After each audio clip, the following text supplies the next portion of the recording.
Ladies and gentlemen, please welcome to the stage Vice President for Public Affairs for AAA, Kathleen Marvaso.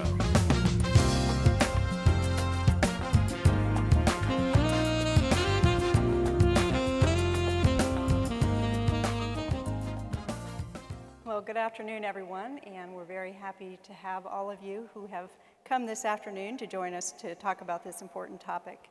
I am Kathleen Marvaso from AAA, which is a not-for-profit organization founded back in 1902, before triptychs and emergency roadside assistance even.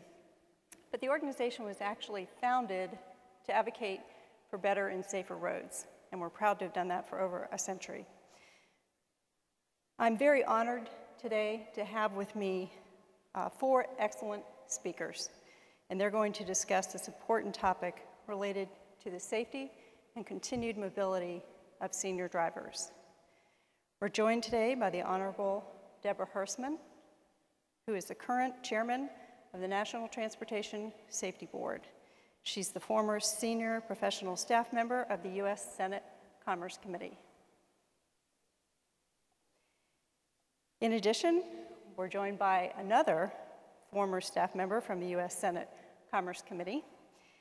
He's a vocal advocate for highway safety, the Honorable David Strickland, National Highway Traffic Safety Administration Administrator.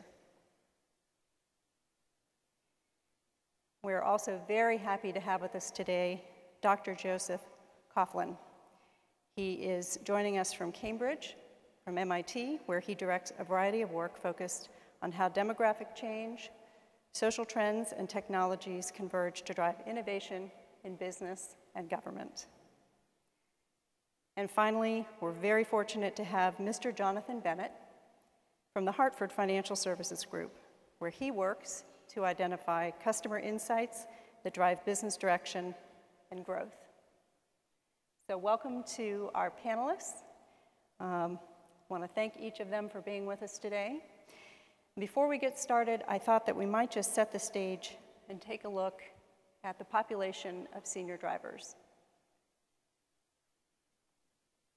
Go to the first slide.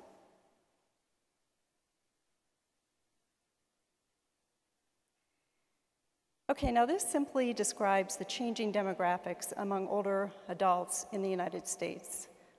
You can see how different the age distribution will look by 2050. As the fastest growing age group in the US, people 65 and older are now healthier and more active than ever before. But with increased longevity comes with a set of challenges as well. One rather startling fact is the fact that research evidence has shown that seniors today outlive their ability to drive safely by an average of 7 to 10 years, depending on gender. So senior mobility is broader than just driving.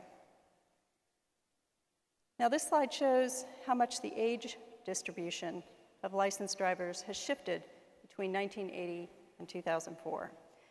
The most significant shift is still ahead of us. In fact, by 2030, an estimated 22% of license holders will be over 65. And that's because on January 1st of this year, the very first of America's baby boomers turned 65. Evidence that the challenge of finding the right balance between safety and mobility is only just beginning for us. Older drivers are very often misrepresented as unsafe drivers. But as a group, seniors are actually among the nation's safest motorists. They're less likely to speed or to drink, and they are more likely to wear a seatbelt.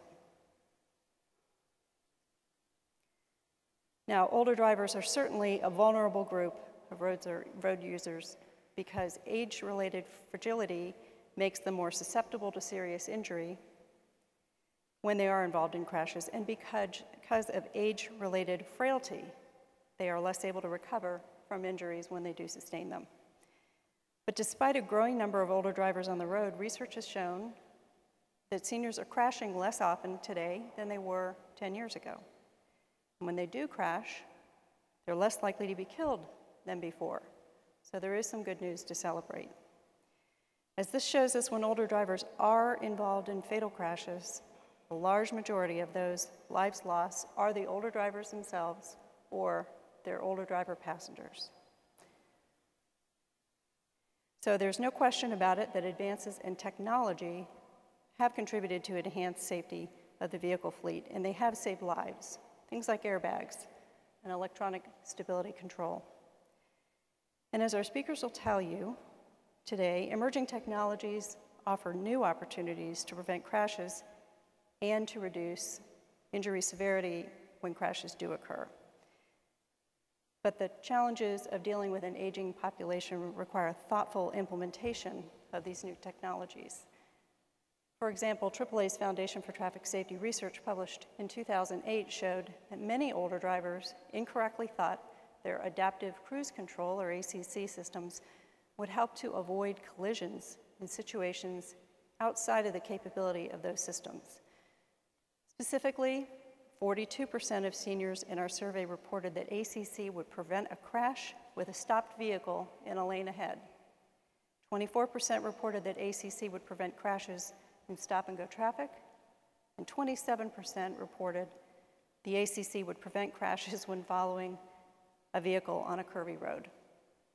So clearly, these are special issues that have to be addressed, which is why AAA will be looking for better ways to understand technology's applications for seniors.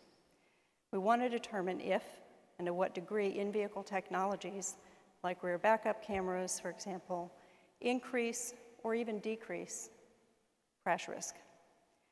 So these are the things that we will keep in mind as we map out the future, one that requires us to carefully consider the unique needs of the aging driver.